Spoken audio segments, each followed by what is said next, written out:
자, 여러분 안녕하세요. 제 세 번째 시간이 이제 중국사 파트인데 중국사 또는 동양사 파트라고 해야 되네. 어쨌든 여기 같은 경우에는 사실 중국의 역사 순서를 좀 어느 정도 알아가는 게 중요하다고 생각하면 역사 순서와 함께 역사 왕조의 각각 특징이 되게 많거든. 그래서 중국에는 솔직히 말하면 너무나 왕조가 많고 하다 보니까 중국에 공부할 것도 너무 많아. 사실 중국에는 가까운 아시아 왕조인데도 불구하고 너무나 복잡하고 알 게 많아가지고 여러분에게 아주 머리통을 빠가트리는 문제이긴 한데 우선 제일 첫 번째로 중국의 제일 첫 번째 왕조는 상이라고 있습니다. 물론 그 전에 하라고 있는데 하 왕조는 사실 뭐 그렇게 중요하게 말 안 하니까 상 그리고 주 그리고 그 다음에 춘추 전국 시대가 가장 초기에 잘못 썼네. 춘추 전국 시대 가장 초반, 그 다음에 춘추전국 시대를 통일했던 왕조가 바로 어디냐면 진, 그리고 진 다음에 한. 이까지가 가장 초반의 모습일 거라고 생각해요. 중국의 상왕조 같은 경우는 많이 공부할 필요 없고 상왕조는 간단히 말해서 가장 중요하게 말하는 거는 각골군, 각골문. 그래서 각골문 같은 경우에는 이제 왕조의 뭐 좋은 일이나 나쁜 일 같은 걸 점을 쳐가지고 이제 가장 초창기의 모습을 나타내는 거북이 등껍질 점치는 모습을 각골문이라고 합니다. 주나라 같은 경우는 다른 건 별 필요 없고 아마 주나라의 제도 중에 가장 유익했던 가장 중요했던 제도인 봉건제한 내용의 질문을 혹시라도 하게 된다면 거기에 제일 많이 나오게 될 겁니다. 그래서 상나라와 주나라는 두 가지가 키워드가 되니까 그러다 치고 그 다음에 이제 교과서에 나올 만한 게 어디냐면 교과서 34페이지부터 시작하는 춘추 전국 시대인데 춘추 전국 시대를 잠깐 보게 되면 점프를 할게요. 자, 여기 있는 진나라 한 제국이 발전하다 해서 춘추 전국 시대보다 아마 제일 중요하게 나올 겁니다. 아마 여기 지도 있는 것처럼 상당히 복잡하고 다양한 모습이 나타나고 있어요. 여러분이 딱 이걸 보고 나면 아 이게 바로 춘추 전국 시대구나 이런 걸 느낄 수 있어야 돼요. 왜냐면 여러 가지 다양한 국가가 나타나는 거. 물론 그 외에도 당연히 복잡한 국가가 나온 시대가 또 있어요. 나중에 5호 16국이라든가 아니면 위진남북조 시대라고 있는데 여러분이 여기서 구별하는 방법이라면 아마 위에 있는 흉노라 있잖아요. 흉노 이런 것들이 아마 좀 특징인 거 있고 그 외에 있다면 좀 중요한 거라고 하면 글쎄 여기 있는 나라 이름까지 알아두면 좋긴 하겠지만 사실 여러분이 거기까지 알기는 좀 어려울 것 같고 아마 보통 힌트로 밑에는 춘추라던가 전국에 있는 표현들이 나타날 거니까 여러분이 그 정도만 알고 있으면 되지 않을까 싶어. 어쨌든 춘추 전국 시대는 몇 가지 특징이 있는데 그 중에 아마 제일 중요한 거라면 다양한 나라가 엄청나게 분산되다 보니까 당연히 여러 가지 복잡한 환경들이 많이 나타나게 되는데 아무래도 그런 상황에서 나라가 각자 자기가 발전하기 위해서 열심히 경쟁해야 돼. 여러분도 아마 경쟁 사회에 좀 살고 있지만 경제에서 이기려면 어떻게 해? 얼마나 많이 노력을 해야 될 거 아니야. 노력이 필요하다 보니까 많은 노력을 위해서 여러 가지 철제 농기구라든가 농사법들이 보급되면서 상당히 빠르게 나라가 발전하게 됐고 거기다가 화폐 등도 발전했는데 이런 거는 그냥 부가적인 부분이긴 하지만 그 중에 가장 중요했던 거 나라를 발전시키기 위해서 사상이 발전하게 되는데 그 중에 제일 중요했던 게 제자백가라고 하게 돼요. 춘추전국 시대면 딱 뭐가 떠오른다? 제자백가, 춘추전국, 제자백가, 춘추전국, 제자백가 부분이 가장 중요하니까 공자맹자부터 시작해서 노자, 목자, 한비자 등 수많은 사상가들이 등장했던 중국시대에 가장 중요했던 시기가 바로 춘추전국시대라는 거 꼭 알아두길 바라고 춘추전국시대에서 가장 옆에 있는 사이드 국가지만 여기 있는 나라가 모든 것을 통일합니다. 여러분이 역사 아마 선생님이 나든 아니면 1반, 2반, 3반, 4 모든 사람이 얘기해 주셨겠지만 가장 중요했던 황제 중에 아마 황제 이미지에 가장 잘 떠오르는 사람 바로 누구냐면 진시황이에요. 진시황. 시자란 말은 처음 시란 뜻이거든.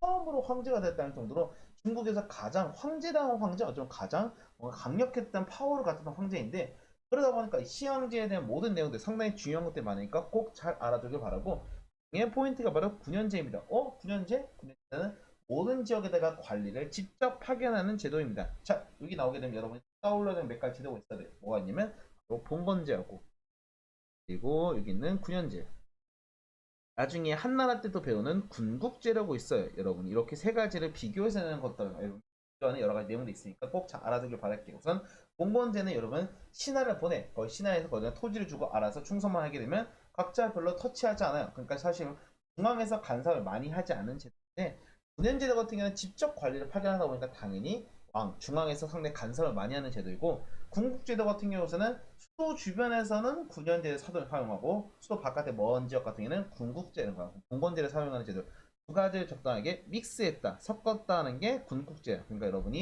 이 세 가지를 비교하는 아니면 비교하거나 하는 비슷한 문제가 나올 수도 있으니까 잘 알아두기 바라고 분석형 이런 거는 다 들어봤을 거예요. 가장 이미지가 강렬하지 않아서 사람은 불태웠대. 말이 되냐? 어쨌든 이런 시기들. 진시황제의 통일정책 이런 것도 상당히 중요하니까 꼭 잘 체크해서 공부하기 바랍니다.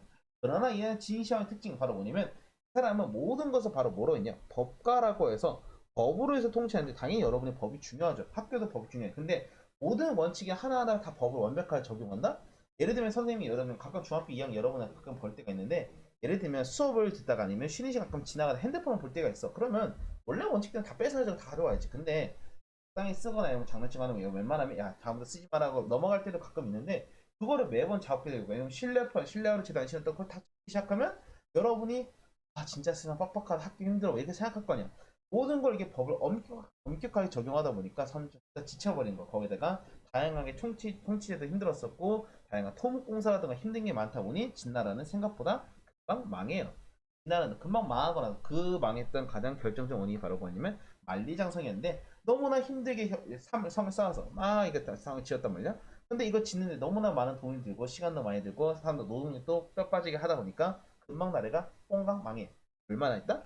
15년 여러분 나이만큼밖에 안 된 거야. 15년 만에 똘랑 망해버리다 보니까 그 위에서 강창 떠올랐던 국가가 뭐라고 어디냐면 흉노라는 다른 이민족이에요. 이민족.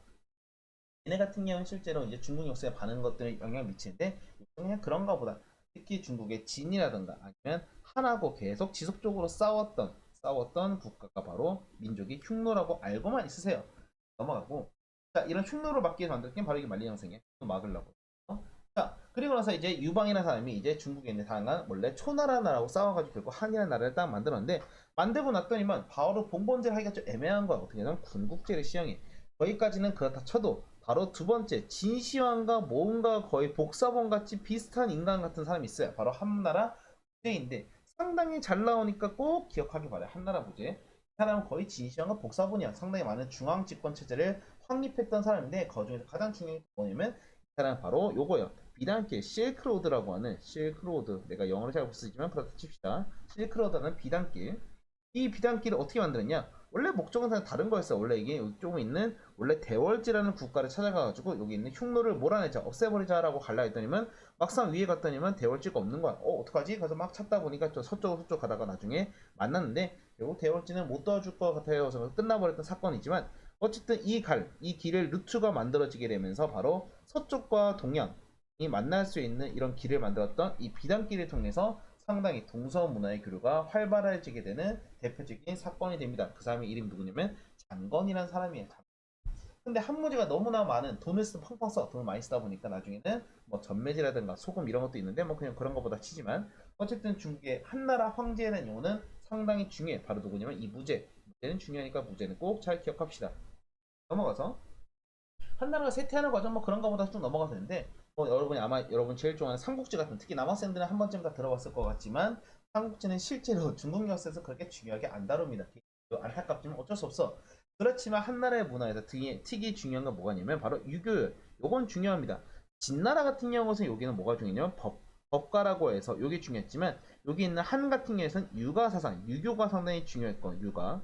그래서 보니까 공자라든가 맹자 이런 걸 공부하다 보니까 유교 경전을 공부하는 정리를 해석하는 주석을 다는 책이었던 훈구학이라는 학문이 상당히 발전하게 되고 다양한 유교 학문에 관련된 여러 가지 책이라든가 공부하는 기관 같은 것들이 만들어지게 되는데 이 영향이 어디에 갔냐? 바로 우리에게 간 거야. 우리나라의 공자 맹자, 우리나라 유교라든가 지금 제사 짓는 모습 있잖아요. 이거 다 한나라의 문화에서 다 가져왔다 생각하면 될 거예요. 여기까지가 이제 중국 역사까지 해서 사기까지 넘어오면 여러분이 중국 한나라까지 되면 끝이야. 너무 대충 나가는 거 아니냐고? 그래요. 여기까지 끝이었고 잠시 점프해서 한나라가 끝나고 나서 한나라가 이제 혼란 세계에 빠져나와서 바로 이 시기부터가 어디냐면 바로 위진남북조 시대가 됩니다. 위진남북조 시대. 위진남북 시대가 교과서 몇 페이지냐? 여러분 또 점프를 해야 돼요. 자, 교과서를 쭉 넘어가서 몇 페이지까지 보냐? 화면이 어지럽지만 넘어갑시다. 자, 여러분은 어디까지 보나요? 바로 여기 동아시아 문의 확산이라고 하는 교과서 바로 62페이지로 보고 있습니다. 자, 후한이 멸망하고 원래 한나라는 두 가지였어. 원래 전한과 후한은 나오는데 너무 복잡하게까지 생각하지 맙시다. 어쨌든 후한이 멸망하고 원래 유비관우 장비에다 뭐 총나라부터 시작 조조라든가 송건이 나오는 위촉으로 분열했던 삼국지가 나중에는 중국의 생뚱맞은 사람이 이제 사마염이라는 중국의 진이라는 왕조에서 통일되었는데 그래서 여기 있는 이신남북자 그리도 말했지만 위가 그래도 위촉오라는 삼국시대에서 얘가 그나마 정통이라 해서 앞에 위가 붙었고 그 다음에 홍일했던 왕조가 바로 진나라예요. 중국의 진 황제가 생각보다 여기는 진이라는 글자 있으니까 여러분 가끔 헷갈리더라고. 앞에도 진 있잖아. 진시황에 진이 있고 뒤에 진 있지만 한자가 아예 다릅니다. 한자가 달라요. 한자가 같지 않아요. 어쨌든 여기는 진나라가 이제 나라 통일해가지고 잘 이끌어 보려는데 갑작스럽게 또 누가 등장했냐? 바로 위쪽에는 요 애들, 위에 있는 흉노라는 애들이 다시 또 쳐들어오고 복잡한 과정 속에서 이제 다른 수많은 민족들, 특히 유목민족이라는 말 타고 다니는 애들이 막 들어와서 나라를 막 세우는 복잡한 시기를 뭐라고 하냐면 5호 16국이랍니다. 5호라는 것은 5개의 오랑캐라는 뜻이야. 오랑캐. 오랑캐가 몇 개의 나라를 만들었다? 16개, 16개의 국가를 만들었다 해서 5호 16국인데 그러다 보니까 원래 위쪽에 있던 여기 진나라가 여기 위에 있었거든. 그러다가 밑으로 내려가요. 그래서 동진이 되었는데 왜 동진이라고 하냐면 서쪽에서 있던 여기 있는 나라의 왕조를 동쪽으로 수도로 옮겼다 해서 그 이전에 원래 나라를 서진이라고 하게 되고 옮겨서 동진이라고 합니다. 어제 남조 지역에 있는 남쪽으로 옮겨서 해서 이걸 남조라고 하게 되고 남쪽의 왕조 그리고 이쪽은 북조라고 합니다. 그래서 어떻게 해석되냐?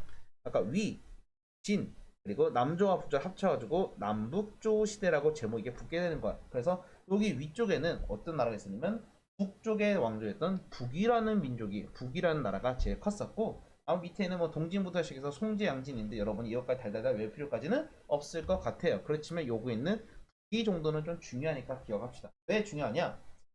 당시에 이 북조에는 수많은 왕조가 원래 많았거든. 원래 북조에는 이렇게 많았어.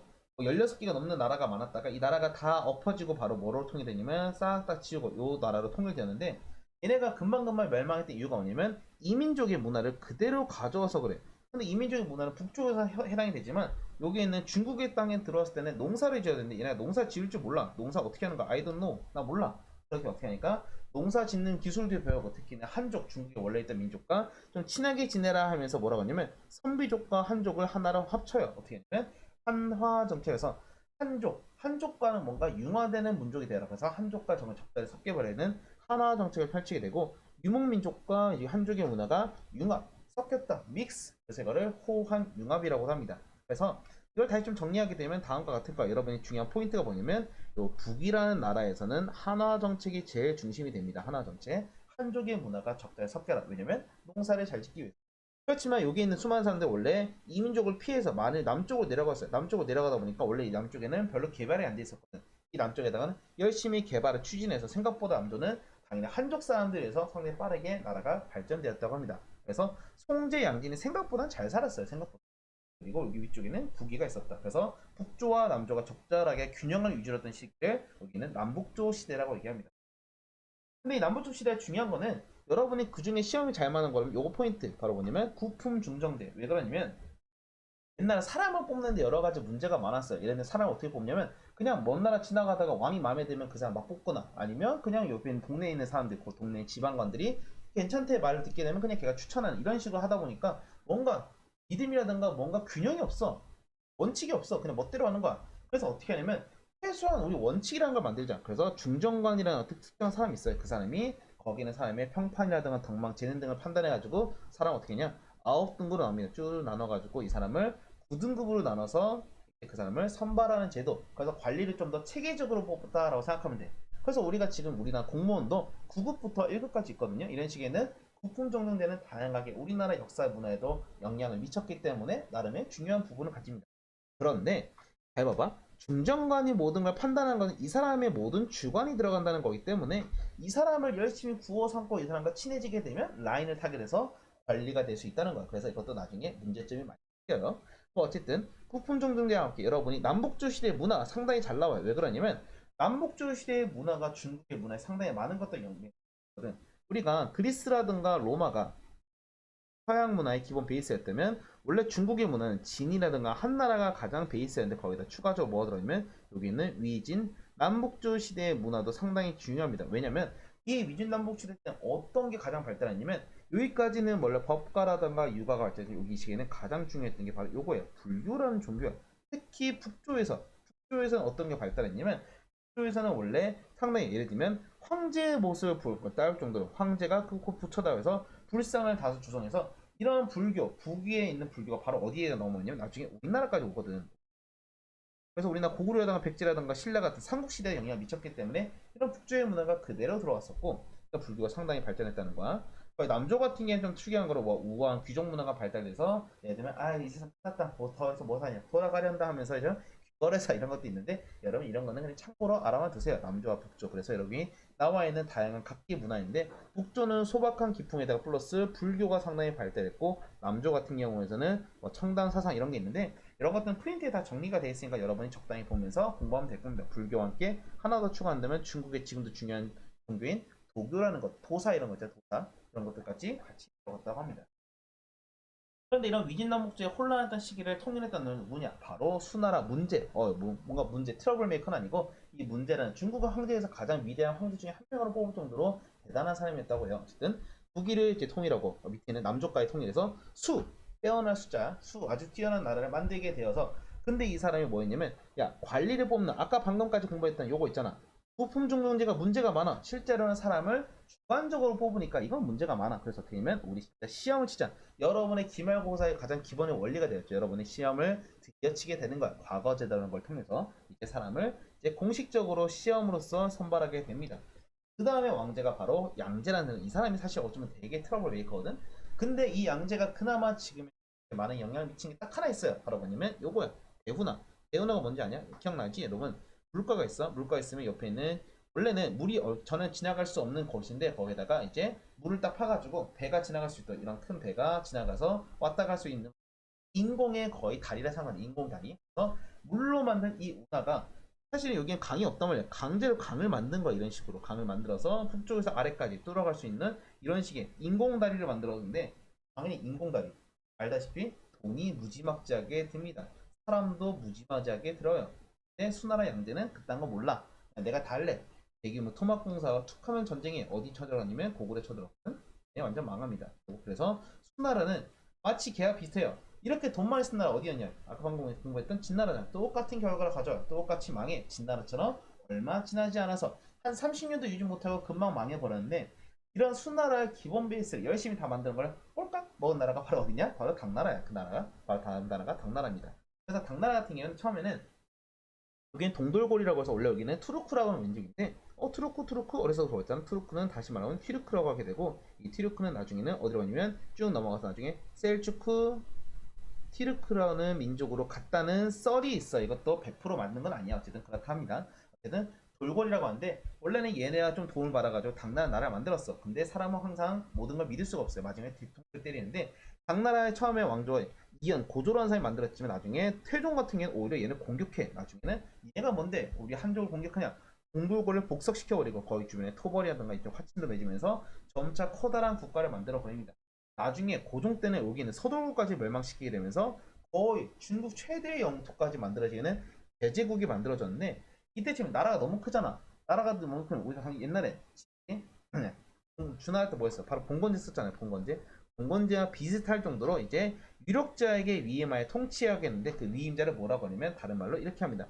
별도사라는 사람들을 파견했다고 합니다. 시대에 따라 용어가 다른 거라 생각하면 돼. 그래서 전방을 지키는 군사령관의 뜻인데 이런 사람들을 파견해서 각 지역에다가 이렇게 절도사를 파견해서 그 지역을 다스렸다고 하게 돼요.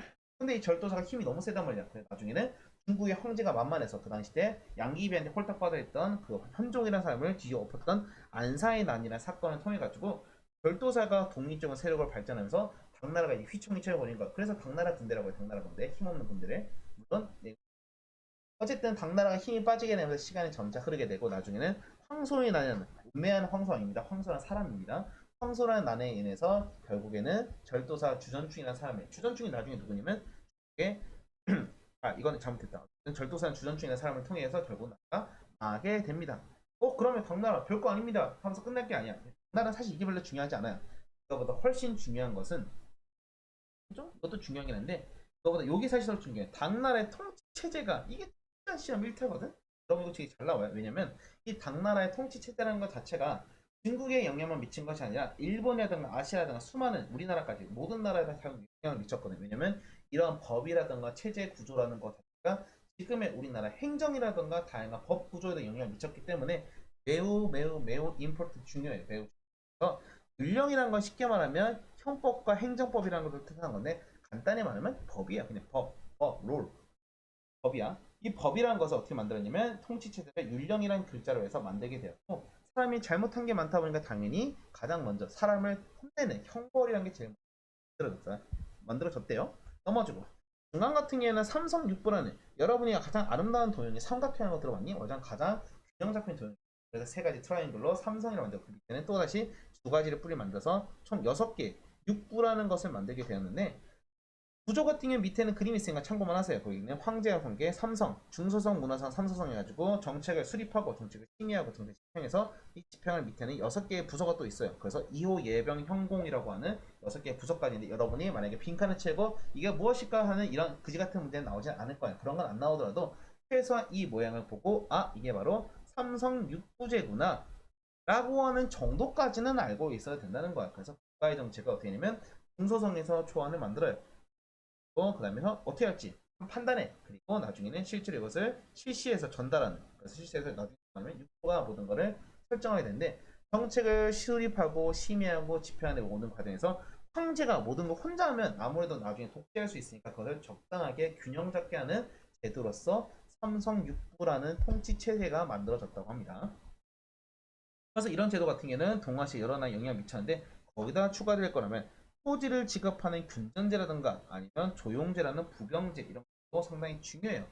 그때 얘기했던 아마 농민 지배 방법인데 농민들이 계속 놀릴 수가 없어. 농민들 세금 내고 해야 되는데 이걸 좀 더 적당하게 잘 최대한의 효율로 우리 효율충이라는 표현 쓰잖아. 사람 최대한의 효율을 끌어내기 위해서 어떻게 하냐면 열심히 군대를 보냅니다. 16살부터 60살까지 아주 죽을 때까지 그냥 군대를 보내면 그냥 매번 군대 가면 안 되잖아. 그래서 군대를 가는 것은 보통 겨울에 많이 보내요. 훈련받게 하는 거. 그리고 농민들에게는 세 가지의 세금을 냅니다. 곡물이라던가 아니면 노동력 그리고 마지막에는 뭐 비단이나 삼배 같은 특산물 이 세 가지를 내게 되는데 이게 여러분한테는 뭐 그런 거보다 별로 느낌 안 오죠. 여러분 세금 안 내잖아. 나같이 세금 내는 사람들 세금 되게 세요. 근데 이 세금을 옛날에 친구가 교육제도가 얼마나 부담이 세는지 농민들이 툭하면 도망가요. 아 못 내겠어. 특히 군인 여러 남학생들 나중에 군대 가 있지만 군대 가는 거 쉽지 않거든. 군대에 매번 훈련 가려면 힘들 거야. 군대도 가기 싫어해.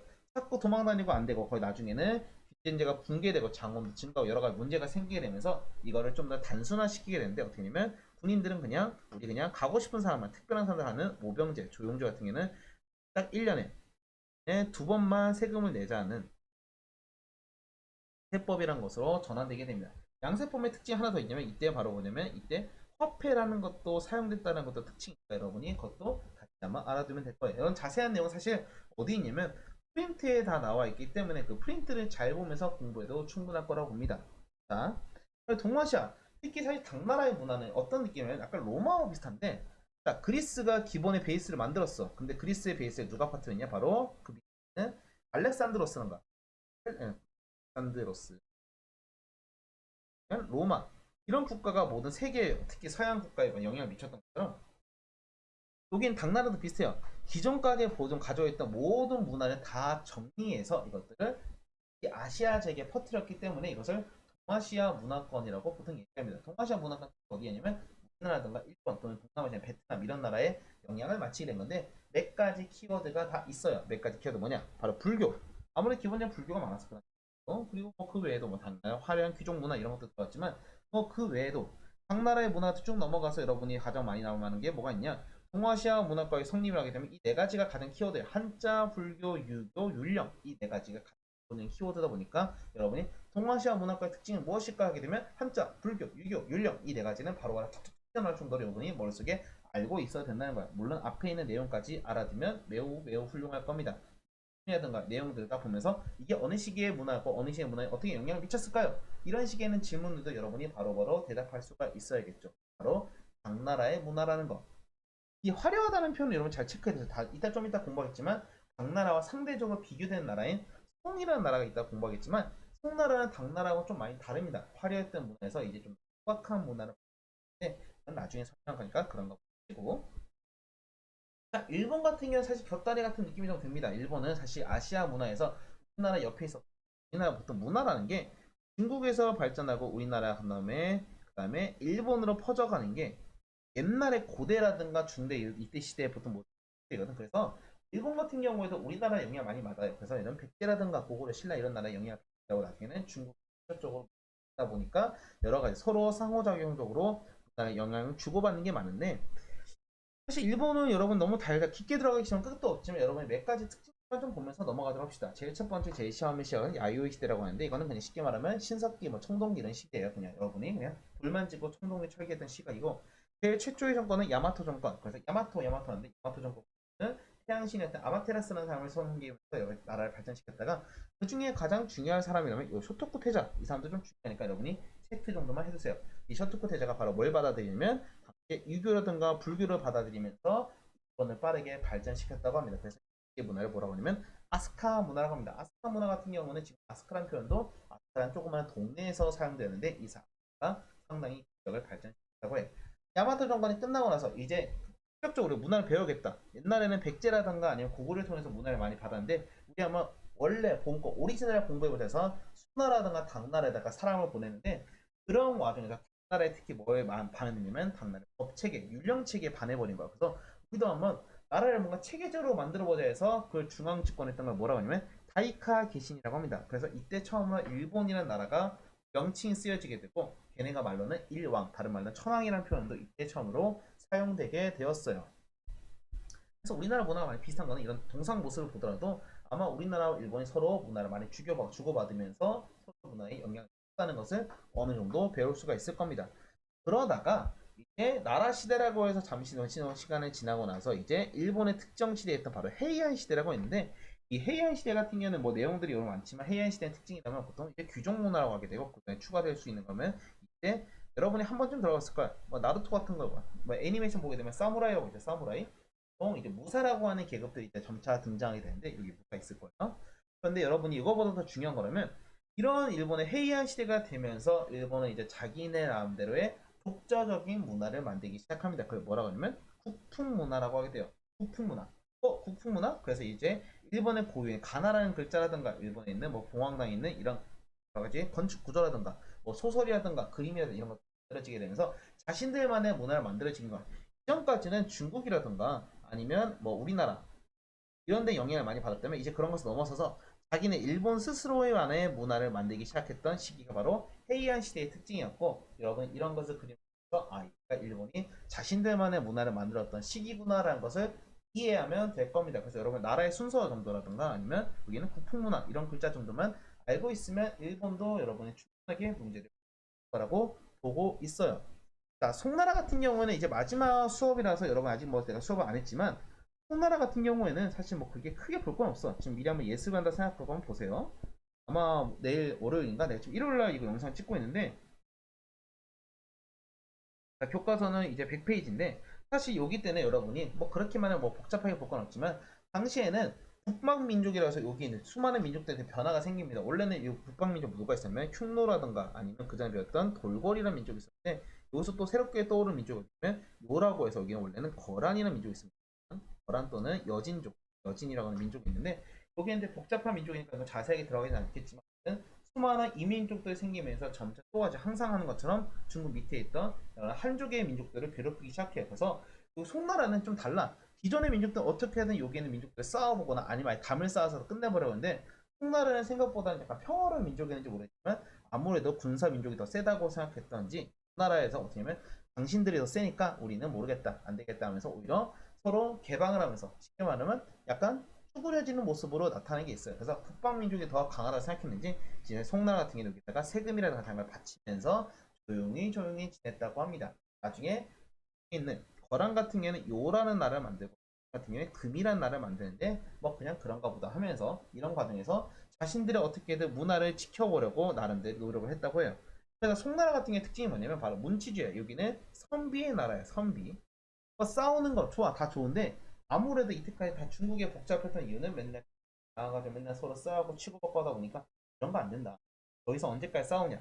싸우지 말고 우리 한번 평화롭게 지내보자 하면서 바로 뭘 만드냐면 이제 더 이상 뭐 특정한 절도사라든가 이런 거 다 없애버리고 이제 우리는 문치주의 문화를 더 강조하게 되자 했는데 그러다 보니까 어떤 문제가 생기냐면 국방력이 엄청 약해져요. 그래서 아까 방금 얘기했던 노라든가 서하라 이런 나라들이 계속 압박을 하니까 송나라는 어떻게 하냐면 못 싸우겠다. 언제 더 장수 키워.